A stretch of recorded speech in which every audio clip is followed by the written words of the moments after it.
ذکر ہو رہا تھا دکن میں اردو کا فروغ۔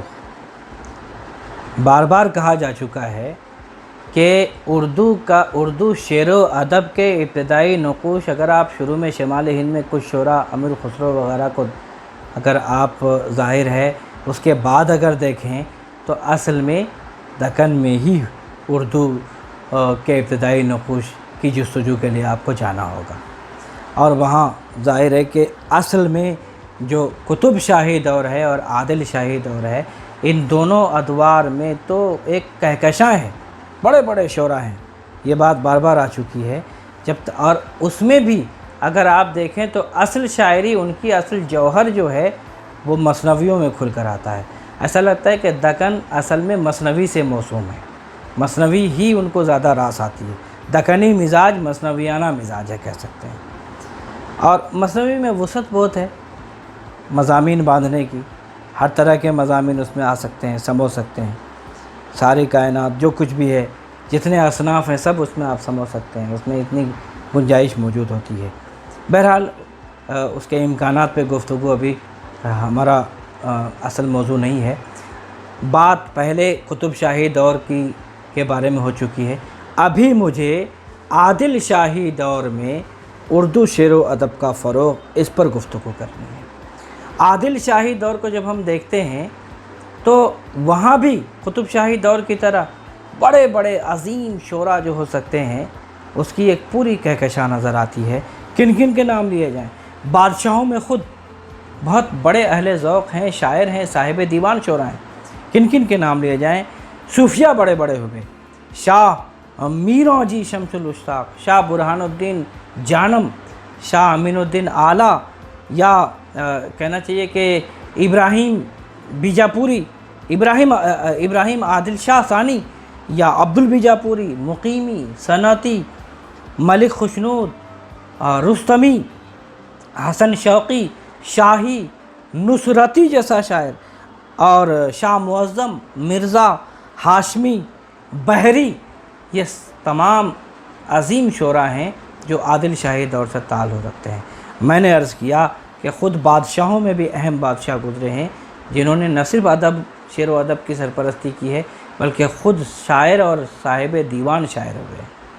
مثلا ابراہیم عادل شاہ ثانی، جن کو جگت گرو بھی کہا گیا ہے، استاد عالم، نورس جیسی کتاب کے مصنف، نورس موسیقی کے فن کو منظوم کر دیا ہے انہوں نے، منظوم بیانیہ ہے، وہ طویل مثنوی ہے جو بعد میں ظاہر ہے گرچہ 1597 کی تصنیف ہے، بعد میں وہ ترتیب دے کر کے شائع کی۔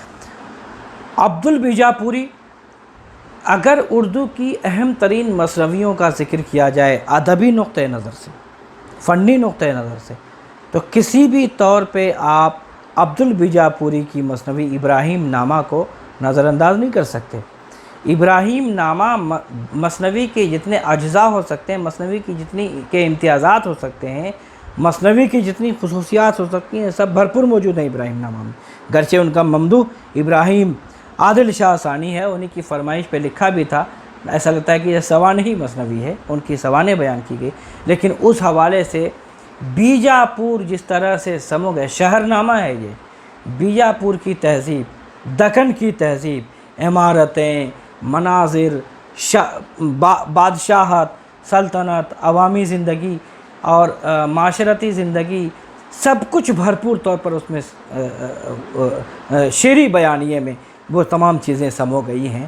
یہ کمال ہے، بیجاپور کا پہلا ادبی نقش کہہ سکتے ہیں آپ اس کو۔ اسی طرح سے مقیمی ایک اہم مثنوی نگار ہیں اس دور کے، محمد عادل شاہی عہد کا ایک اہم شاعر ہے، چندر بدن و مہیار ان کی اہم مثنوی ہے، داستانی مثنوی ہے، معشقہ ہے چندر بدن اور مہیار کے درمیان۔ اسی طرح سے صنعتی، جن کا اصل نام سید حسن شاہ محی الدین صنعتی ہے، ان کی مثنوی قصہ بے نظیر 1615 اشعار ہیں۔ حضرت تمیم انصاری رضی اللہ عنہ کہ عجیب و غریب جو واقعات ہیں محیر العقول، ان واقعات پر مشتمل یہ بیانیہ ہے، شعری بیانیہ مثنوی کی شکل میں، قصہ بے نظیر کے نام سے، اسی طرح انہی کی مثنوی صنعتی کی مثنوی گلدستہ بھی ہے جو عشقیہ ہے۔ ایک مصر کا شہزادہ بلم ہے، وہ چینی بادشاہ فغفور شاہ کی شہزادی سے سوال جواب کا مقابلہ ہوتا ہے، یہ ہر سوال کا صحیح جواب دے دیتا ہے اور اس سے شادی ہو جاتی ہے، وہ داستان بیان کرتی ہے یہ مثنوی گلدستہ۔ ملک خوشنود ایک عجیب شاعر ہے، گولکنڈے کا حبشی غلام تھا۔ خدیجہ جو شہزادی کی شادی ہوتی ہے عادل شاہی بادشاہوں میں سے کسی سے، تو وہ بیجاپور چلا جاتا ہے وہ حبشی غلام جہیز کی شکل میں خدیجہ کے ساتھ، اور وہاں جنت سنگار نام کی مثنوی وہ لکھتا ہے۔ 3250 اشعار ہیں، دراصل امیر خسرو کی مثنوی ہشت بہشت کا منظوم ترجمہ ہے یہ، یا ماخوذ تو کہہ سکتے ہیں، اس کا دکنی روپ تو کہہ سکتے ہیں۔ صاحب دیوان ہے یہ، قصیدہ، غزل، مرثیہ، رباعی اور حجو، یہ تمام گویا کہ اصناف ان کے ہاں ملتی ہیں ان کے دیوان میں۔ رستمی، جن کا اصل نام کمال خان ابن اسماعیل خان ہے، محمد عادل شاہ کا درباری شاعر ہے، رستمی نے ہی خاور نامہ لکھا ہے، 24,000 اشعار پر مشتمل۔ اور ظاہر خاور نامہ اصل میں فارسی تصنیف ہے ابن حسام کی، اسی کا دکنی روپ یہ خاور نامہ، 24,000 اشعار۔ رزمیہ مثنوی، حضرت علی رضی اللہ تعالیٰ عنہ کا جنگ نامہ کہہ سکتے ہیں آپ اس کو، اور اردو کی رزمیہ شاعری میں اہم ترین مثنوی طوالت کے اعتبار سے بھی، کہ 24,000 اشعار ہیں اس میں۔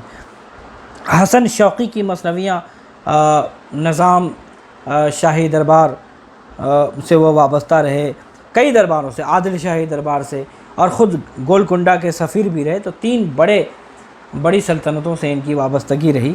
اور مثنویاں ان کی فتح نامہ نظام شاہ کی فتح جو تالی کوٹ کی جنگ رہی اس کا بیانیہ ہے یہ۔ میزبانی نامہ، جب سلطان محمد عادل شاہ کی شادی نواب مظفر علی خان کی بیٹی سے ہوتی ہے، تو جو جشن بپا ہوتا ہے، دعوت ہوتی ہے، ولیمہ ہوتا ہے، اس کا بیانیہ ہے یہ، 1214 اشعار پر مشتمل ہے۔ شاہی ایک بہت بڑا مثنوی نگار ہے، کلیات شاہی بھی شائع ہو چکا ہے۔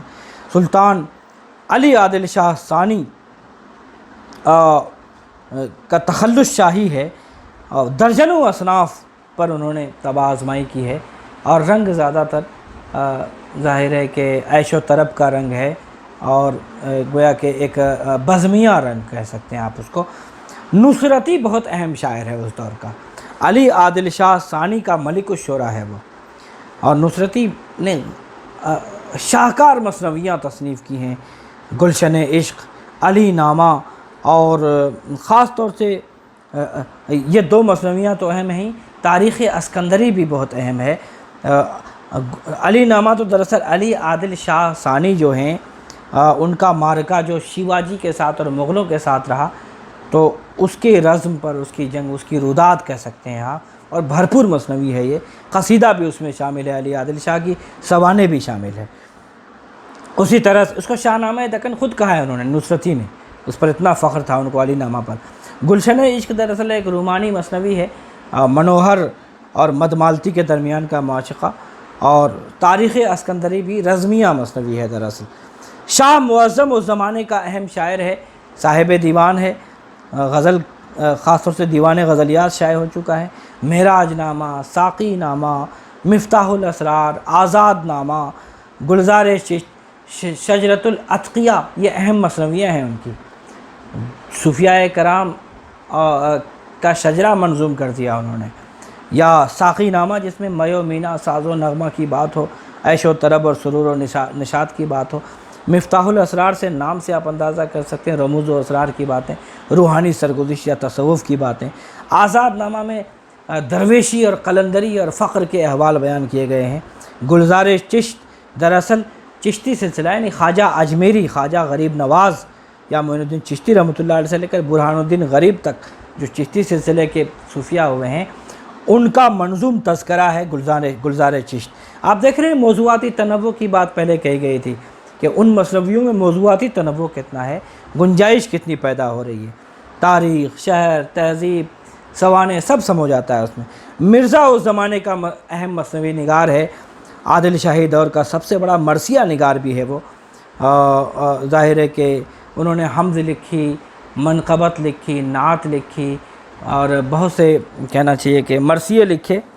خاص بات یہ ہے کہ انہوں نے شاہی دربار سے وابستگی کے باوجود بادشاہ کا قصیدہ لکھنے سے انکار کر دیا اور کہا کہ میں کسی اور کا قصیدہ نہیں لکھ سکتا، کسی اور کی مدح نہیں کر سکتا۔ جب میں نے حمد کہہ دی، نعت کہہ دی، منقبت کہہ دی تو اور مرثیہ لکھ دیا تو اب میرے قلم سے کسی اور کی مدح نہیں نکل سکتی۔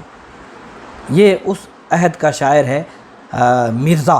اسی طرح ہاشمی عجیب شاعر رہا ہے جس کا اصل نام سید میرا میاں خاں ہاشمی ہے۔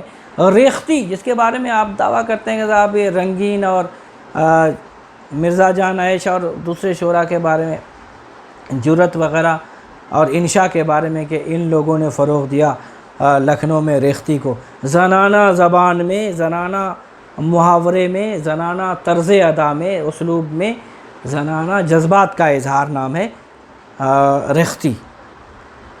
مجھے کہتی ہے باجی تو نے تاکا میرے دیور کو، نہیں دبنے کی میں بھی، گر نہیں تاکا تو اب تاکا۔ تو اس قسم کی شاعری، اس نوع کی شاعری کو ریختی کہتے ہیں۔ اس ریختی کی بنیاد دراصل دکن میں پڑتی ہے، ہاشمی اس کا بانی ہے۔ مثنویاں یوسف زلیخا، معراج نامہ اور مثنوی عشقیہ، ایک مثنوی ہے ان کی، مثنوی عشقیہ کے نام سے، ان مثنویاں اور بحری، قاضی سید محمود بحری اس زمانے کا اہم شاعر ہے۔ بیجاپور سے حیدرآباد کے سفر کے دوران لٹیروں نے سارا مال و اسباب لوٹ لیا، اس میں ان کا دیوان بھی، ان کا سارا کلام بھی لٹ گیا۔ کہا جاتا ہے کہ 50,000 اشعار تلف ہو گئے، لیکن اس کے باوجود مثنوی من لگن شاہکار مثنویوں میں سے ہے جو کہ آج بھی موجود ہے اور وہ باضابطہ ترتیب دیا جا چکا ہے، شائع ہو چکا ہے۔ بنگاب نامہ اور دیوان غزلیات بھی آج ہمارے پاس دستیاب ہے، مخطوطہ بھی ہے اور شائع بھی ہو چکا ہے۔ تو یہ عادل شاہی دور کے اہم شعراء ہیں جنہوں نے اردو شعر و ادب کے فروغ میں اور خاص طور سے مثنویاتی شاعری کے فروغ میں اہم کردار ادا کیا ہے۔